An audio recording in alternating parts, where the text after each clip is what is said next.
여성불자의 깨달음 성만경 공부를 하고 있습니다. 85쪽 하겠습니다. 85쪽. 아까 제가 이제 사성제 말씀을 드렸잖아요. 그죠? 근데 이제 그 앞에 공부에 이어지는데 이 이제 사성제를 괴로움이 있다. 괴로움의 원인은 집착이다. 그 집착을 멸해버리면 이제 깨달음, 도에 이른다. 행복에 이른다. 이렇게 해서 고집멸도라고 얘기하는데, 요렇게 이제 사성제를 설명하는 방법도 있고, 이 괴로움도 연기고, 고도 연기고, 집착도 연기고, 멸도 연기고, 도도 연기잖아요.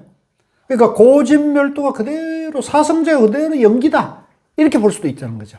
요걸 이제 요렇게 보는 걸 진여연기라 그래요. 진여사제라 그래요. 같이 보면 진여사제.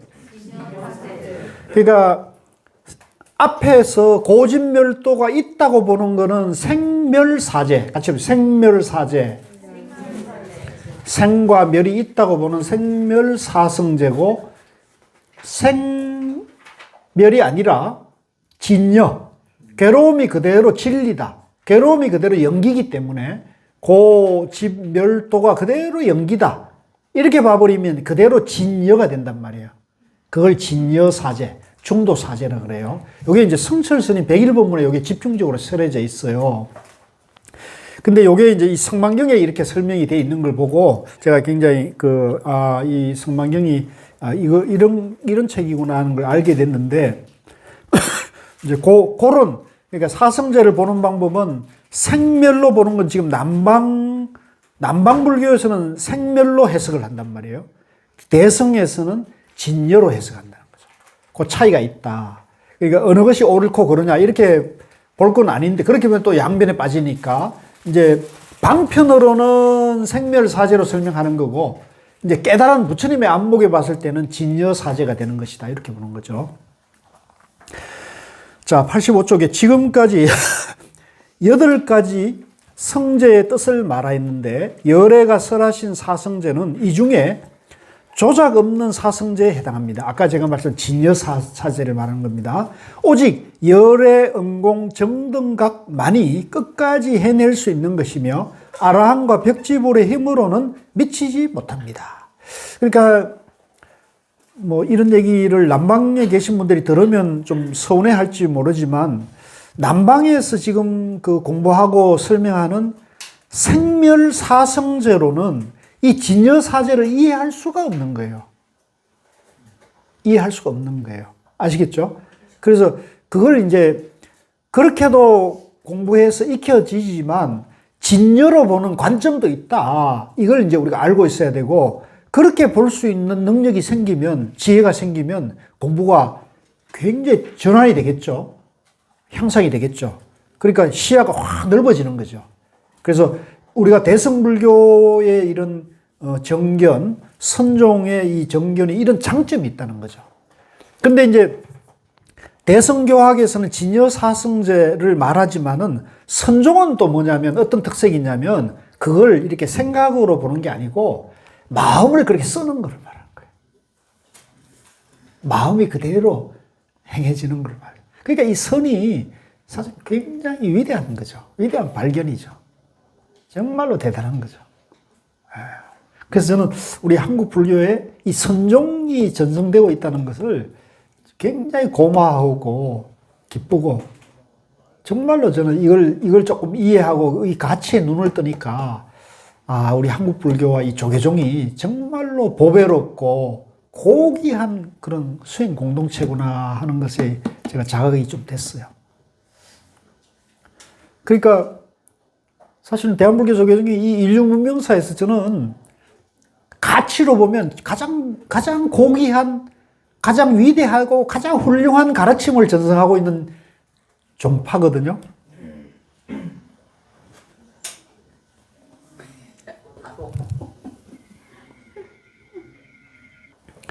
마구니와 부처님은 종이 한 양 차이예요.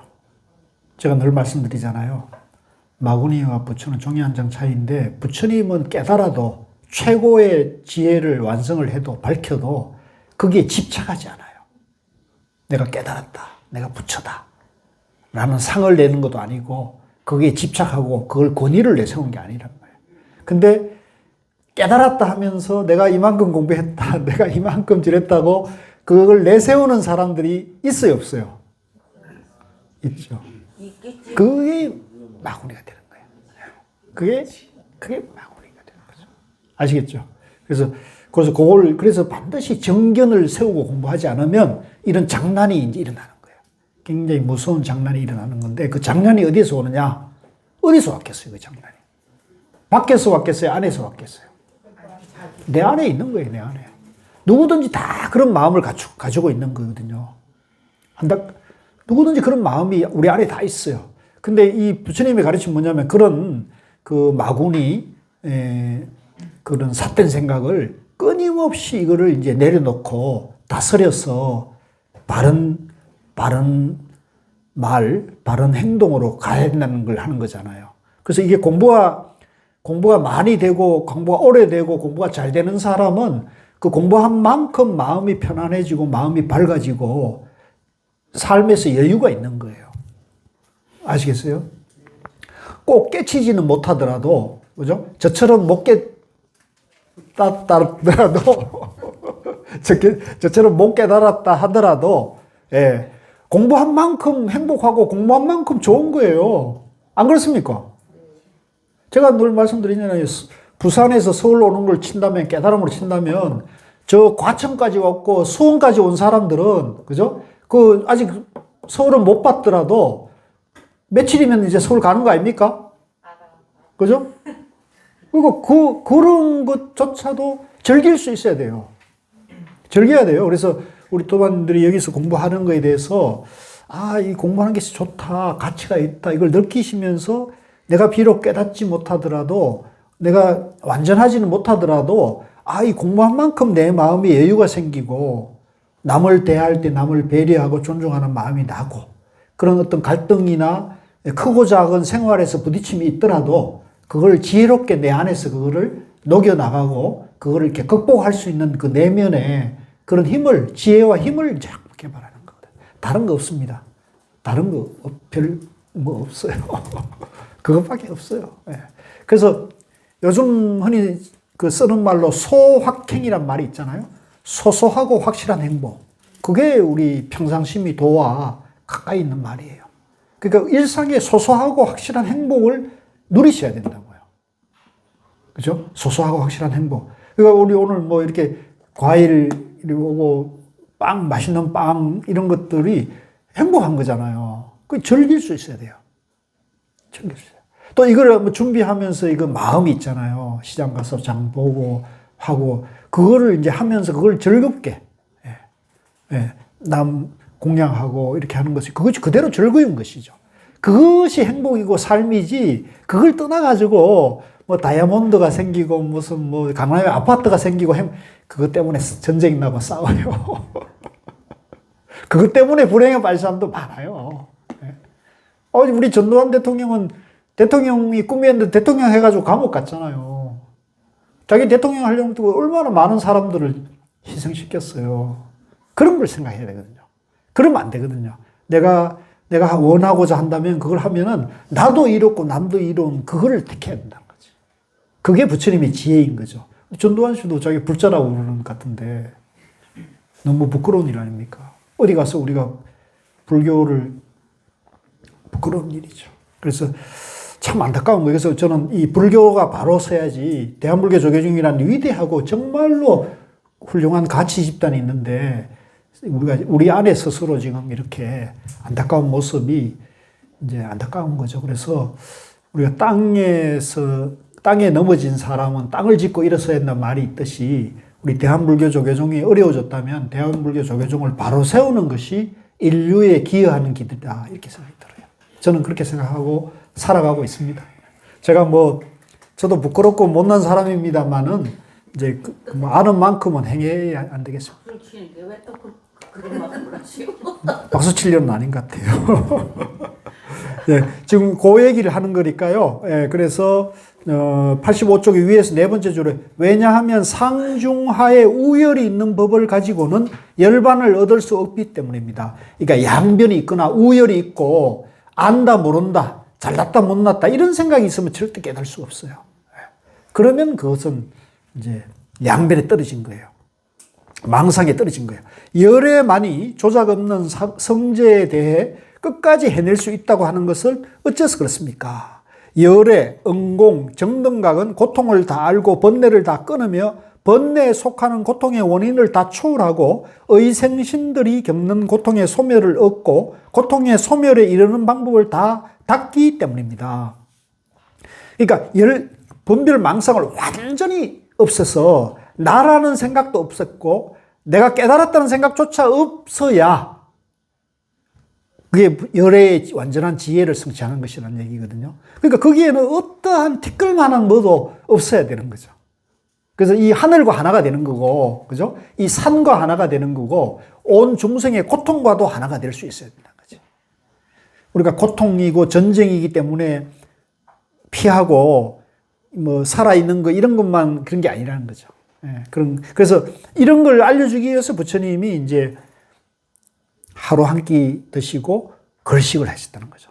이 위대한, 이 훌륭한 이 지혜의 길을 알려주려는데 알려줄 방법이 없는 거예요.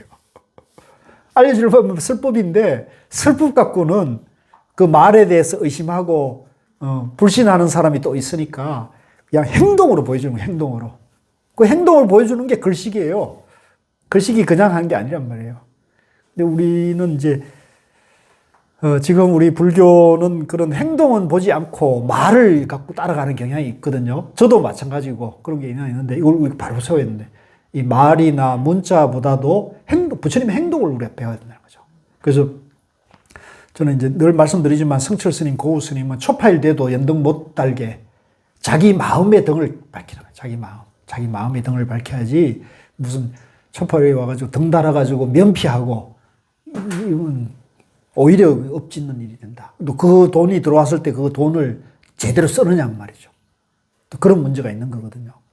그래서 지금 이 공양 받았다고 좋아할 게 아니고 이 공양을 받았을 때 내가 과연 이 공양 받을 만한 덕행을 갖추고 행하고 있는가를 우리가 살펴야 됩니다. 갖추고 계십니까? 네. 그러면 됐네요.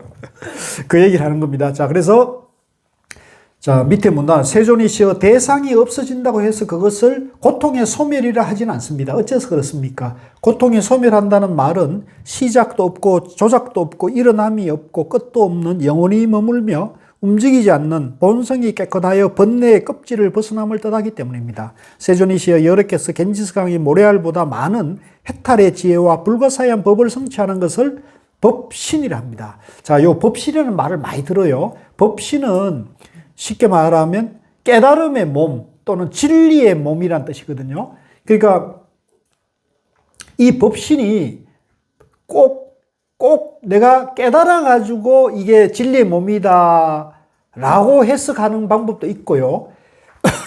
내가 아직 못 깨달은 중생이지만은 나는 아직 못 깨쳤지만 내 몸이 내 존재가 이대로 깨달음의 성품을 갖추고 있기 때문에 왜 중도 연기 무아로 존재하기 때문에 이대로 사실은 우리가 법신인 거죠. 이대로 우리 이 세상 만물이 다 이대로 진리의 몸 덩어리인 거죠. 원래는. 그런데 여러분들 눈에 그렇게 보입니까? 네, 그렇게 보도록 애쓰자고 해요. 그렇게 보면은 남을 해치는 마음은 안 일어나겠죠. 그죠? 아, 저분이 부처님이 나하고 생각이 다르고 나하고 그죠? 나의 원수 마군이라 하더라도 그 사람에 대해서 내가 저분도 열애다 부처님이다 라고 하면은 그 사람 해치질 않죠. 그죠? 그래서 다시 이제 금강경에 나오는 비유를 들자면 가리왕이 그죠? 가리왕이 부처님이 이제 인욕보살을 행을 닦을 때 수행자 시절에 전생의 수행자 시절에 가리왕이 그 인욕보살 부처님의 사지를 절단을 한단 말이에요. 그죠? 어느 만큼 인욕행을 한다 그러니까 어느 만큼 참는지 보자 해가지고 팔을 잘랐는데 태연하니까 미워하고 원망하는 마음이 없으니까 다리를 자르죠. 그래도 태연하고 미워하는, 원망하는 마음이 안 보이니까 그때서 가리왕이 자기 죄를 뉘우친 거죠. 아, 내가 도인의 팔자리를 잘랐구나, 이렇게 생각이 든 거죠.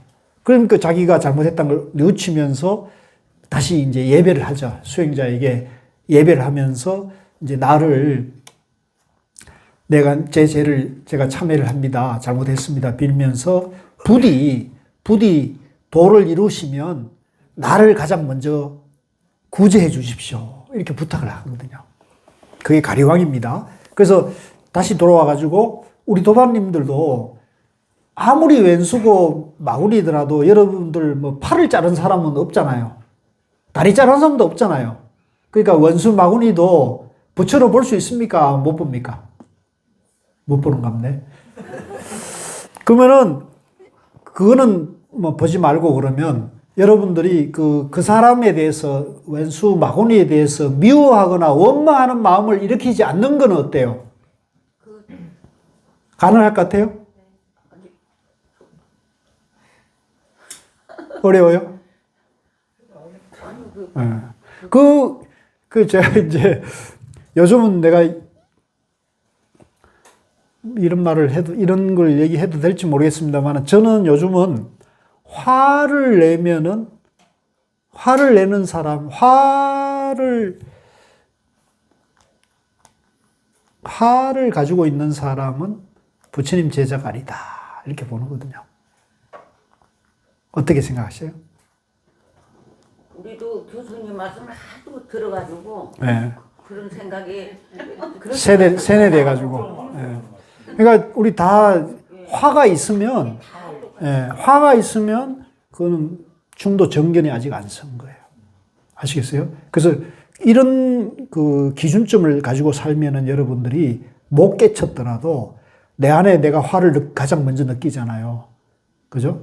내가 화를 느꼈을 때, 내가 화가 일어나구나. 그걸 얼른 알아차리고는, 이건 잘못된 거야. 양변에 빠진 거야. 라고 교수님이 그러셔서. 이걸 명심하고는 얼른 그걸 놔버려야 돼요. 남을 미워하고 원망하는 마음 없이. 왜 그래야 되냐면, 내가 남인데 이렇게 모함받고 욕먹는 것도 억울한데, 내가 나를 괴롭혀가지고 내가 내 안에 감정을 일으켜서 미움과 원망하는 마음이 일어나면 누구 손해예요? 내 안에 내 안에 내 독을 일으키잖아요. 내가 화난 모습을 보면은 저 원수들은 좋아해요, 안 좋아해요? 원수들은 좋아하지. 잘됐다. 잠 못 자게 하고 밥맛도 없게 만드는 게 목표였는데 잘됐다 그러잖아요. 그거 왜 왼수가 시키는 대로 합니까? 그거 어리석은 사람 아닙니까? 지혜로운 사람입니까? 아닙니다. 천하의 어리석은 거죠. 그죠? 그러니까 여러분, 우리가 자기가 자기를 보호할 수 있어야 되는 거예요. 그게 부처님의 지혜인 거죠. 아시겠어요? 자기가 본래 부처이기 때문에 자기 안에 화나 망상이나 분별심이나 양변에 집착하는 마음을 계속 비워가면은 비우면 마지막에 탁 비워주는 게 깨달음이에요. 그러니까 화나 원망하는 마음이 일어나면 그분은 부처님 제자로서의 자격이 없다. 우리 도반님들끼리 이제 얘기해 주세요. 화내려고 그러면 툭툭 쳐줘요. 언니 화내면 부처님 제자가 아니에요. 화내면 정견을 모르는 거야. 아시겠죠? 그래서 이제 이 법신이라는 게 우리가 이대로 진리의 몸이기 때문에 여기에 화를 두면 돼요. 화를 담고 살면 이거는 진리의 몸이 안 돼버린단 말이에요. 더러운 몸이 되고 오염되는 몸이에요. 그러니까 그 더러움, 오염된 몸을 얼른 비워버리고 여기를 청정하게 만들면 이게 법신이 되는 거죠. 아시겠죠? 따라해보세요. 법신. 열의 몸. 이게 이대로 열의 몸이다. 이 얘기를 하는 거예요, 지금. 그걸 또 열애장이라 그러고. 열애장, 법신, 진리의 몸이다. 이 안에 화나 분별심이나 집착하는 마음이 있고 욕망이 있으면 그거는 법신이 아니고 여기는 이제 중생이 되는 거죠.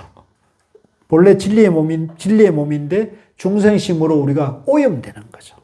그 얘기입니다. 자, 86쪽의 9, 공과 불공의 열애장. 87쪽. 세존이시여 열애장이란 열애가 지닌 공한 지혜를 말합니다. 이제 열애의 보물창고라는 것도 부처님이 지닌 지혜, 이 지혜에도 실체가 있어요, 없어요? 지혜도 실체가 없는 거예요, 그죠? 이름이라는 거죠. 그러니까 여기서 공한 지혜라는 거예요. 공한 지혜. 실체가 있는 게 아니라는 거죠. 성문 독각은 열애장을 본 적도 없고 얻은 적도 없으며 부처님만이 그것을 확실히 알고 깨닫습니다. 세존이시여 열애가 지닌 이 공한 지혜에 두 가지가 있습니다. 무엇이 두 가지입니까? 하나는 해탈에 이르게 하지 못하는 지혜로서 모든 번뇌를 떠나 있는 공한 열애장입니다. 그러니까 우리가 이대로 열애장과 진리의 몸을 다 갖추고 있는데 우리가 어떤 생각에 집착하고 남을 미워하고 원망하는 마음, 욕망이 가득 차 있으면 이 열애장과 진리의 몸이 가려지고 오염이 되어버린단 말이에요. 그러니까 이걸 얼른 비워야겠어요? 계속 안고 살아야겠어요? 얼른 비워야 되는 거죠. 우리가 세수하고 머리 감고 샤워하듯이 이 마음을 청정하게 돌아가야 된다는 거죠. 그 청정하게 돌아가는 것이 지금 우리가 이렇게 공부하는 거고 참선하는 거고 명상하는 것이다. 아시겠죠? 딱 떨어지죠, 이제. 왜 절에서 공부해야 되는지 아시겠죠, 이제. 몸과 마음을 청정하게 하게 합니다. 이제 우리가 몸은 집에서 얼마든지 청정하게 할 수 있는데 마음을 청정하는 것을 집에서 쉽게 할 수 있습니까? 쉽게 할 수 있어야 되는 거예요, 원래. 원래 청정한 거예요. 근데 이제 집에 있으면 아무래도, 그죠? 그런 번잡하고 여러 가지 업식이 자꾸 익숙해져 있으니까 나태하고, 그죠? 옛날에 치우친 마음이 계속 이렇게 오락가락 할 수가 있으니까 환경을 한번 바꿔가지고, 그죠? 절에 가서 이제 기도도 하고 참선도 하고 이러면 이 마음이, 마음가짐이 달라지잖아요. 그런 것이 이제 절이 필요한 거죠. 예. 가능하면 규칙적으로 공부하는 게 좋습니다.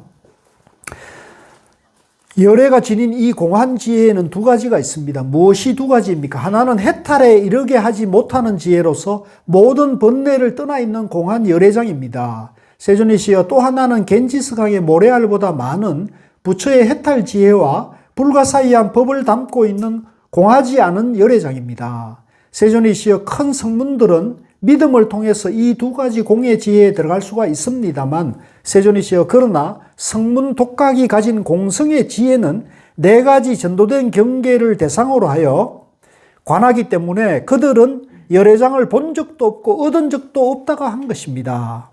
오직 부처님만 고통의 완전한 소멸을 현전에서 정득하여 번뇌를 부수고 고통의 소멸에 이르는 도를 닦습니다. 자, 이건 간단하게 말씀드리면 내라는 그 근본 문명을 안고 그걸 이제 인정하면서 아무리 많은 수행을 하더라도 아주 높은 경지에 가가지고 많은 번뇌와 짜증과 화를 많이 내려놓았지만 내라는 생각이 있어요, 없어요? 아직 있단 말이에요. 그죠? 그 놈을 잡고 있단 말이에요. 내가 나를 닦는다고 생각하고 계속 애쓰면은 많은 것을 내려놨지만 아직 내라는 그 생각을 아직 근본 문명을 못 내려놓고 있잖아요. 그러면 이제 그건 완전한 깨달음이 아니라는 얘기죠. 그 내라는 생각, 근본 문명까지 내려놓은 것이 열애의 지혜이고, 그걸 못 내려놓으면은 이 성문영각의 지혜이다. 깨달음이다. 이 얘기입니다. 그래서 우리는 어디로까지 가야겠어요? 어디로 가야겠습니까, 우리는? 열애의 지혜로 가야 되는 거죠. 그죠? 네. 그 얘기를 하는 겁니다. 자, 그 다음에 88쪽에 고통의 소멸이라는 하나의 진리.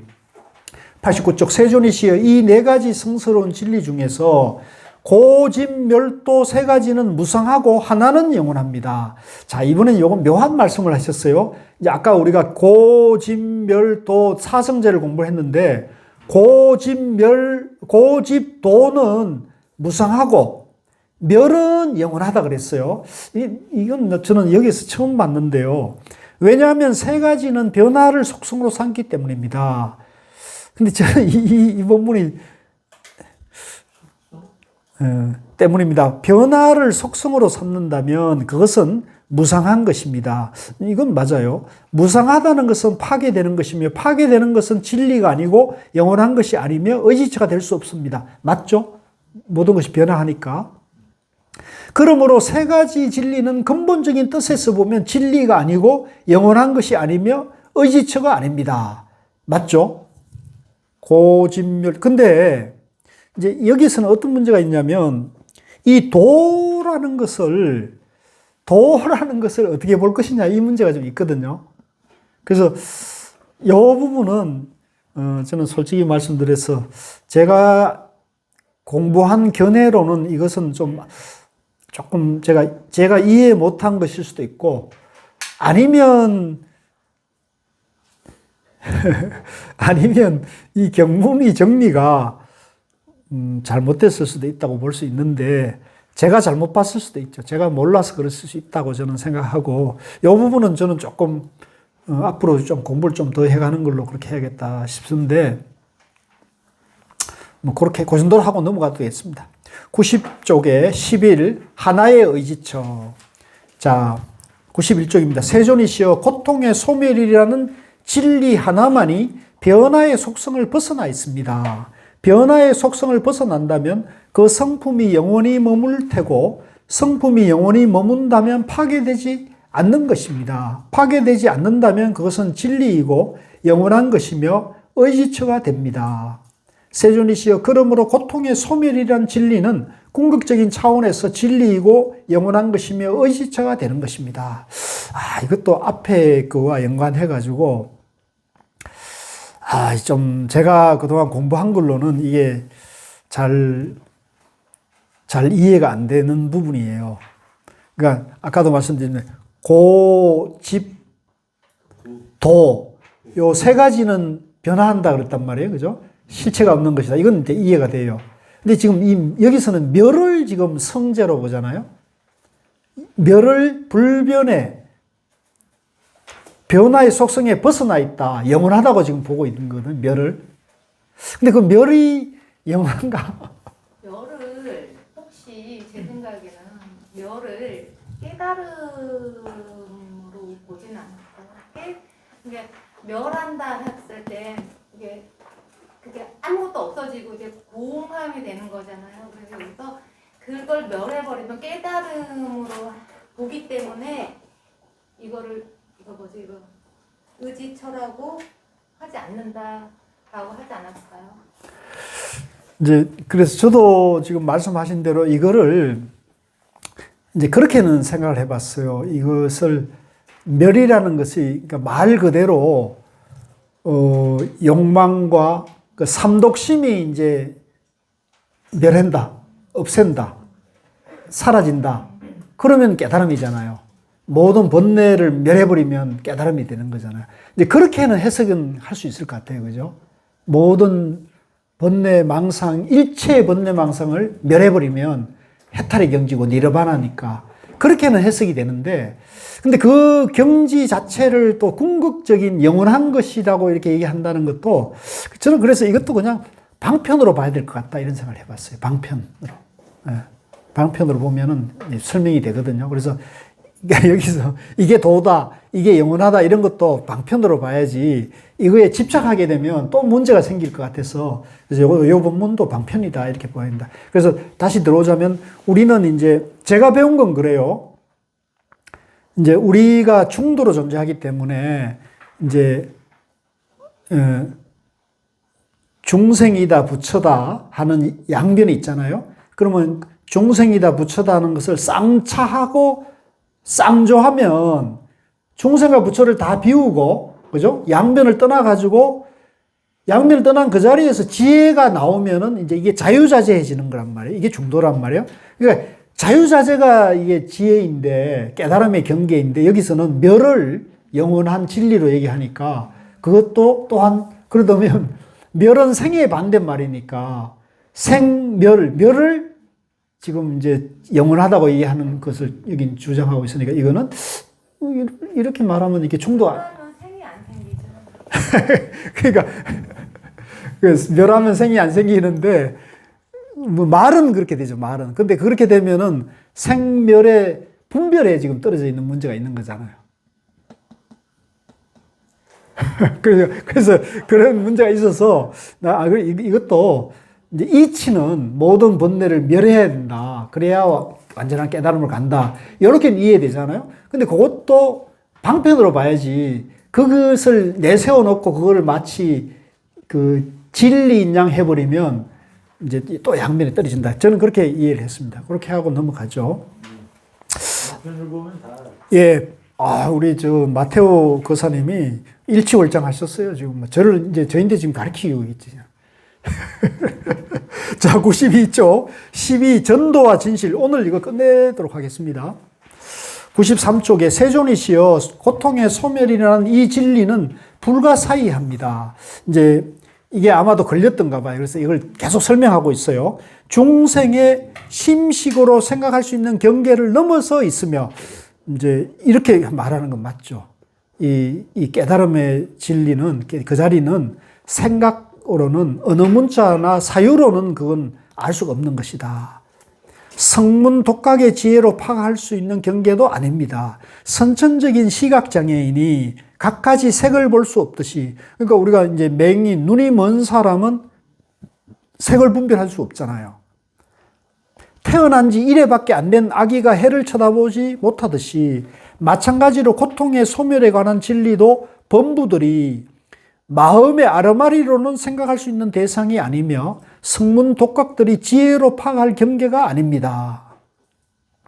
범부의 아르마리는 양극단에 치우쳐 보는 것이며 성문 독각의 지혜는 범부에 비해 깨끗한 지혜입니다. 그렇죠? 우리가 범부 중생보다는 공부를 해서 깨달음의 길을 닦아가는 우리 도반님들 같은 그런 성문 독각의 지혜는 범부 중생, 공부를 전혀 하지 않는 범부 중생의 지혜보다는 여러분들 지혜가 차원이 높은 거잖아요. 양극단에 치우쳐 본다는 것은 오온이라는 덩어리에 집착해서 나라고 여기기 때문에 차별심을 내는 것입니다. 이건 다 이해하시죠? 양극단에 치우치게 되면 오온이라는 덩어리를 나라고 집착해가지고 여기에서 이제 분별이 일어난다는 거죠.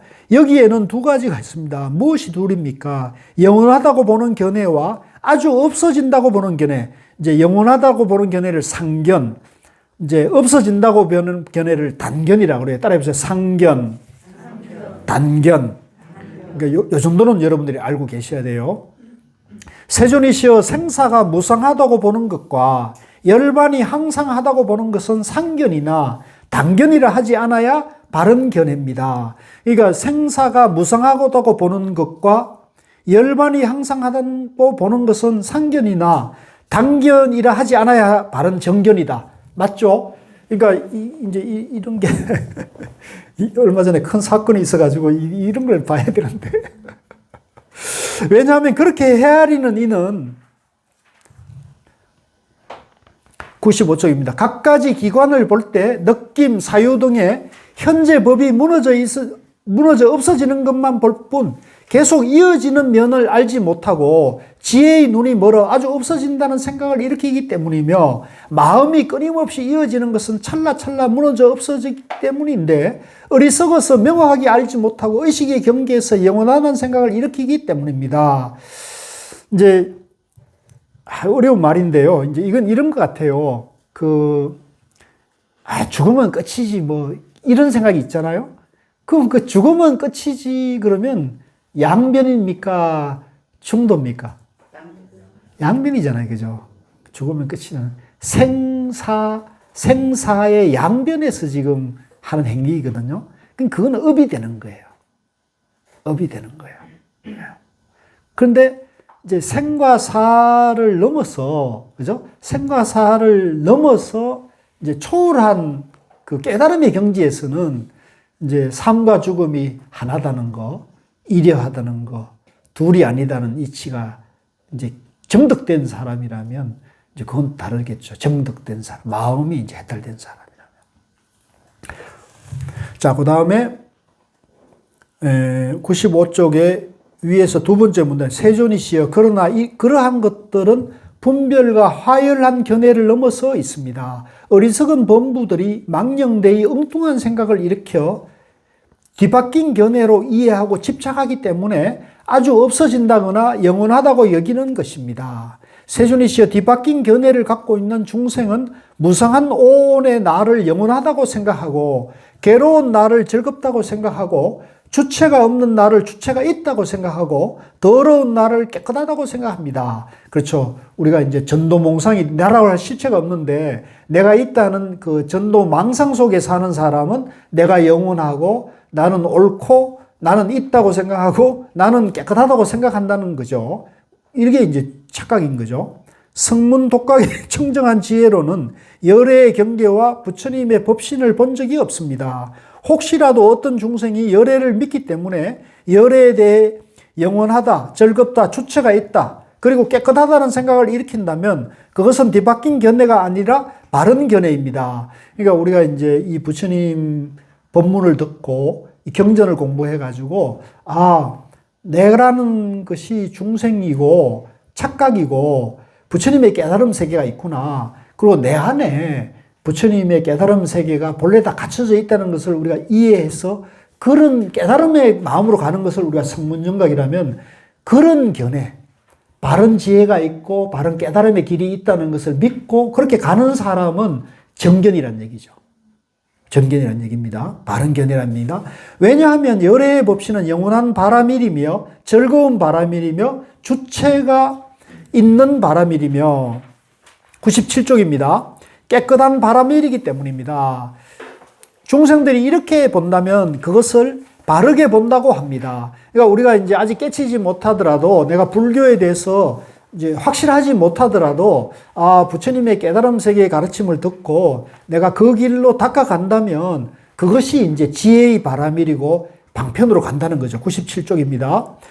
맨 위에 줄에 중생들이 이렇게 본다면 그것은 바르게 본다고 합니다. 바르게 보는 일을 가리켜 부처님의 진정한 아들이라 합니다.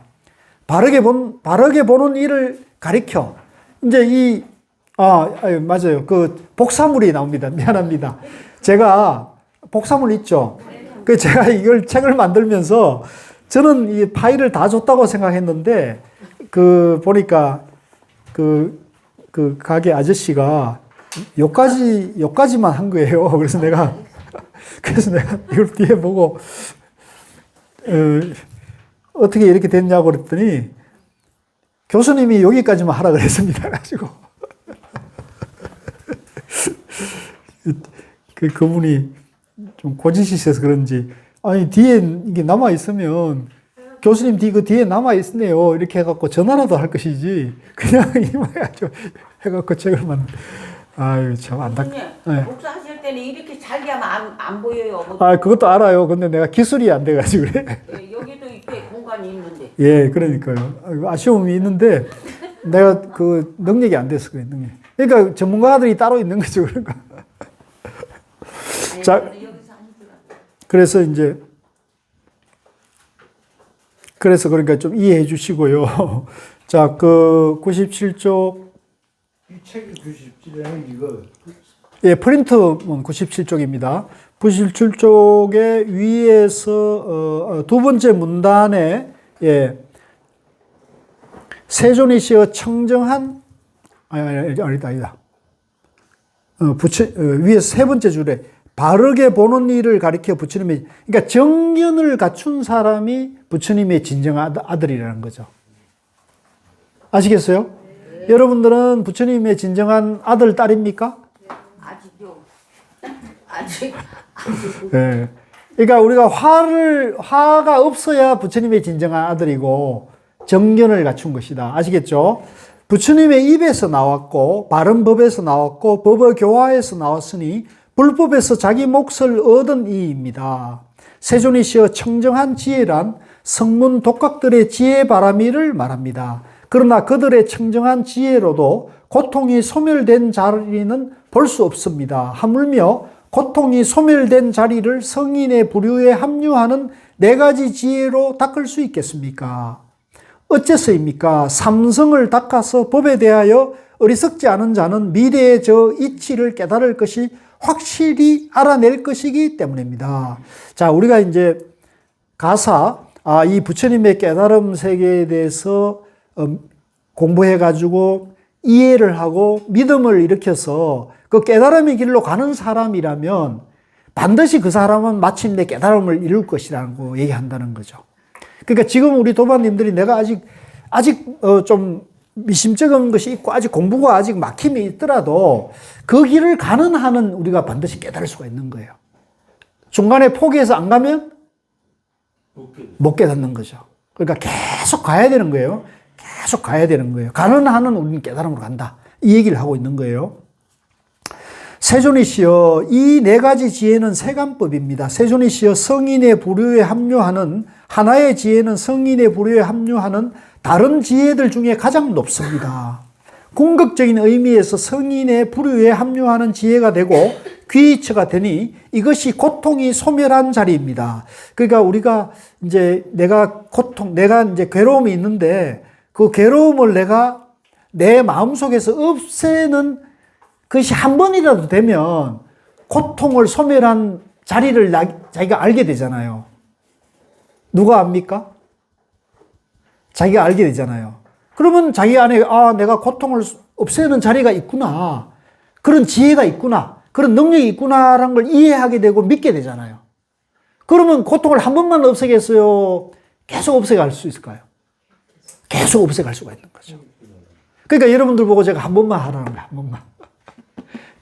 제가 여러분들에게 좀 도움이 된다고 한다면 여러분들이 한 번만 그걸 체험하게만 여러분들에게 길잡이가 돼줘도 굉장히 제가 보람을 느낄 수 있겠죠. 여기 벌써 한 번 체험한 사람도 있죠? 저는 이 분류대학에서 이렇게 가진 게 아니고 그 전부터 네. 무슨 일이 있잖아요. 아이고 그것 때문에 내가 막 얼굴이 주름지게 그래져요. 그래서 사람들이 어떻게 해서 나이보다 젊냐고 하면 나 그 얘기를 해요. 어유 박수 한번 쳐주십시오. 아니요. 살아있는 지혜네. 우연찮게 그게 옛날부터. 그거는 이제 이렇게 그 얼굴에 관한 얘기고 마음을 그렇게 아니 글쎄 마음의 주름이 잡히지 않도록. 아니 거기까지는 이제 공부를 안 해서 마음까지는 그래서 그게 신경 안 써. 그러니까 마음의 주름이 안 잡히고 마음이 이제 팽팽하면 마음이 깨끗하면은 얼굴도 팽팽해지고 얼굴도 깨끗해지는 거예요. 돈 주고 돈 받아본 적이 없어요. 네, 잘했습니다. 내가 그랬대. 그러니까는 나도 돈 좀 달라고. 자, 진도 나갈게요. 97쪽에, 자, 97쪽에.